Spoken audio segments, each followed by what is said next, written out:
आपण या ठिकाणी पाहू शकतो मराठा आरक्षणाच्या माध्यमातून महाराष्ट्रातील अनेक बांधव एकवटलेले आहेत।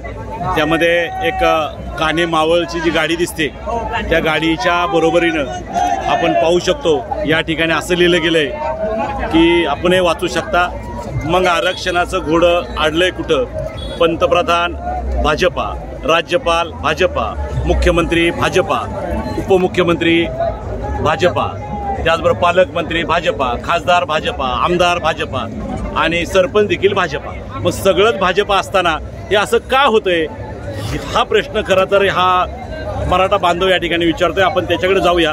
मला सांगा तुमची भूमिका किंवा तुमचं म्हणणं नेमकं आहे काय?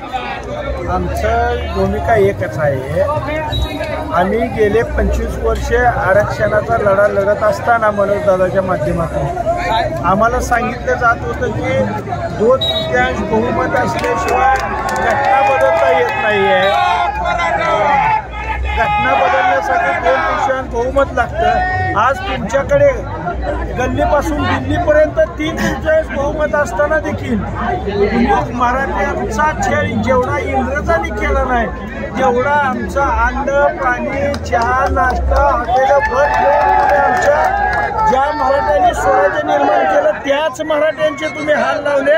परंतु आज बघायला या तुमच्या बायका मुलाबाळांना 5 वर्ष सांभाळे एवढं अन्न पाणी आमच्या मराठ्यांनी पुरवलेले।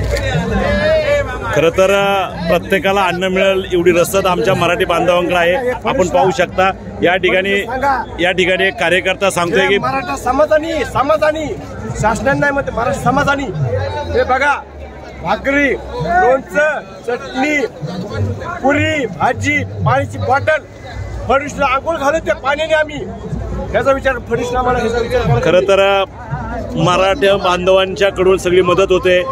पाण्याने आम्ही फडणवीसला आंघोळ घालू शकतो एवढं पाणी देऊ शकतायत। त्याचबरोबर पाण्याच्या संदर्भाबरोबर जेवण वगैरे भरपूर प्रमाणात या ठिकाणी मराठा बांधवांनी दिले।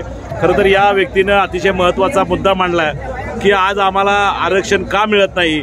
सगळं भाजपचं आता ते तुमचं केंद्र सरकारमध्ये सरकार तुमचं आहे, राज्य शासनात सरकार तुमचं आहे, सगळीकडे तुम्ही असताना आम्हाला अजूनही न्याय मिळत नाही आणि म्हणून निश्चित लवकरात लवकर न्याय मिळावा, नाही तर ही मराठी बांधव उभ्या मुंबईमध्ये एकवटलेले आहेत। महाराष्ट्रभरातून बांधव आलेत। या मुंबईमध्ये आल्यानंतर अजूनपर्यंत महाराष्ट्र शांत आहे, परंतु आमचा अंत पाहू नका। उद्याच्या काळात निश्चित उद्रेक होऊ नये याकरिता लवकरात लवकर आरक्षण मराठ्यांना मिळावं ही सद्भावना प्रत्येकाच्या मनामध्ये आहे। सर्वांना जय जिजाऊ, जय शिवराय।